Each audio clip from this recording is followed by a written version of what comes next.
What's up, everybody? Welcome to McWater's Effect, and I'm Matt. And today I want to talk about the divisions in Maga. Now, I think a lot of this is caused because Maga is also part of the Republican Party, and you have elements of the Republican Party that wants to divide MAGA because it's easier to control at that point.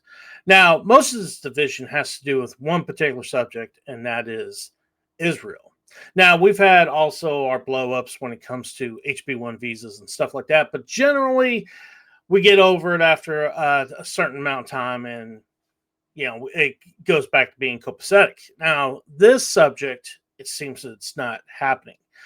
And a lot of people believe that there's portions of MAGA that are actually not MAGA. They're actually Israeli first or Israel first. And I tend to not disagree with that. Now, here's the thing. Let me give you my viewpoint on this. I am a person who is America first, but I do believe Israel has the right to defend themselves. Okay. And have the right to exist. Now, I think there's portions of MAGA that might not feel the same way as I do when it comes to that. I don't have any evidence of that. I think that might be the case. But majority of them, I think the same way I do. The thing that gets me is sending all the money we send to them. And the what I call welfare, and in my opinion, because that's really what it is. It's the money we're sending there is more like welfare than it is anything else. Now, it's just not just them; it's also pretty much the whole world. I look at it the same way at every country. We need to stop giving these people so much money or any money at all, because really we need this money in the United States to help our people. When it comes to the homelessness in the United States, it's absolutely insane, especially when it comes to our veterans. These people need to be taken care of because they earned it. And when it comes to the welfare state, when it comes to the rest of the world, when it comes to welfare, it needs to end, in my opinion. But let's go ahead and go to these couple clips I have when it comes to MTG and also Chuck Carlson talking about this subject and how it seems to be co-opted by elements of the Republican Party. So let's go ahead and take a look at this first clip I got. A pivot point where the people who cheered on the wars name the countries: Iraq, Afghanistan, Libya, Syria, against the Houthis, whoever they are, those people are poised to take over the Republican Party. I mean, I thought the whole point of Trump's ascendance was to change the party to make it consistent with what Republican voters, and not just Republican voters, lots of Democrats switched over to vote for Trump because they wanted those 5 pillars. And all of a sudden, the people who've for generations wrecked this country seem on the verge of stealing the MAGA copyright, slapping it on their own polo shirts, and running the Republican Party. I mean, how is this happening? Here's the thing. It's not the first time the Republican Party has done something like this. If you remember the Tea Party, same thing. They did the same thing to that. So they did it a whole lot quicker than MAGA. It has taken them a lot longer to do this to MAGA because of how strong the base is and how MAGA isn't really completely Republican. It's more of a hodgepodge of Republican ideas, but also some liberal ideas and populist ideas. And let's just say when it comes to the Republican Party, it's hard for the Republicans, mainstream Republicans, to actually fit into that. I have no idea, but it's what they always do. It's what they did in his first term, and now we're watching it unfold again, and it is disgusting. And people are pissed. I'm talking about pissed. I disagree with her about that's what they did in his first term. They actually tried to destroy him in his first term. That includes Mike Pence, Paul Ryan. They were working with the Democrats trying to get him out of office.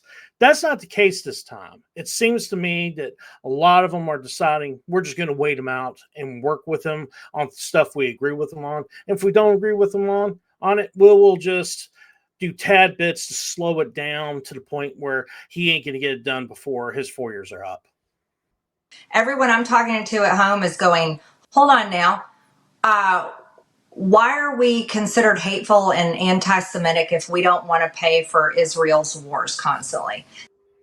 I think that's the $1 million question here. Why is that? I think even with my viewpoint, I think a lot of people online, people like Laura Loomer and others, would call me anti-Semitic because I want to end all this money from the United States going to these foreign countries. Look, I don't care if it's Israel. I don't care if it's Ukraine. I don't care if it's Uganda. I don't care if it's Britain. I don't care who it is. The fact is, this welfare state that we've created goes from the taxpayer to the rest of the world needs to end because we are in $38 trillion in debt right now. It just rolled over a couple days ago. Look, at some point or another, this gravy train is going to end for the rest of the world. And that's the reason they're coming to us like they are. Now, they're going to be talking about that in this next clip when it comes to the gravy train and all these countries coming to the United States wanting help from us. Let's go ahead and listen to this clip. What we have going on right now, I mean, seriously, look at it. It's a revolving door at the White House, a revolving door of foreign leaders and prime ministers and presidents, all with their hands out, demanding money and demanding attention and demanding America do this. I mean, Zelensky's a perfect example of that. Not only that, so is Great Britain, so is a lot of other countries. She's going to be talking about Argentina right here. That is crazy what's going on with Argentina and us giving them that amount of money. Let's go and listen to this clip. Take, for example, this $40 billion bailout for Argentina. That's probably one of the grossest things I've ever seen. And I have no idea who is telling our great president, our America First president, that this is a good idea. Because it's a punch in the gut to all of our American cattle ranchers, and they are furious, and rightfully so. And at the same time, I can't think of another country that's further away from the United States of America than Argentina. It's literally at the bottom of South America in the Southern Hemisphere, and we're all the way up here at the top. I don't know how that's America First. Yeah, they have decided to bail out Argentina with $40 billion. Donald Trump has decided to do this. And the thing is, that's money we could use for homeless vets and so on and so forth. We do not need to send these people $40 billion. They can get this money some other way. The other thing also, she mentions the cattle ranchers. It's because Trump has put sanctions on all these countries when it comes to beef in order to make sure that the beef in the United States is United States beef, which that's the reason you're seeing beef go up the way it is. Well, now he's decided, you know what? Since Argentina doesn't have any tariffs on us, and we don't have tariffs on them because that's the deal we've made with them, which is a great deal. I like that deal.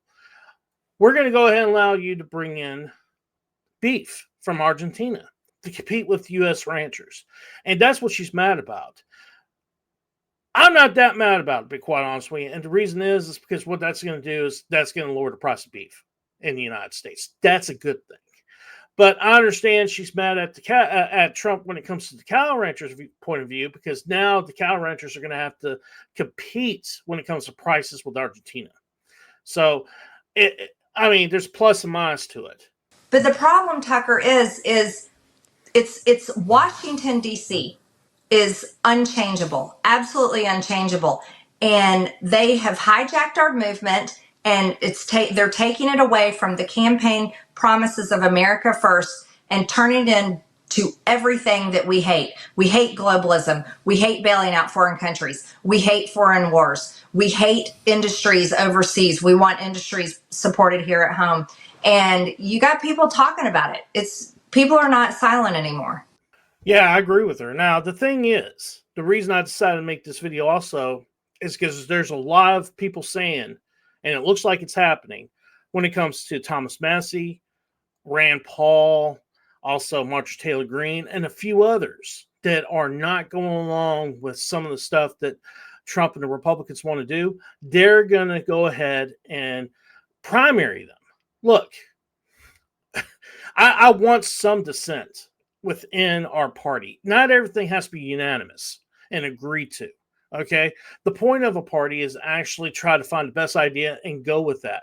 Just like the free market. That's how the free market works. We need the party to work the same way. Look, I don't like the idea of litmus test. A litmus test, in my opinion, is really you're trying to just single people out and get them out of the party.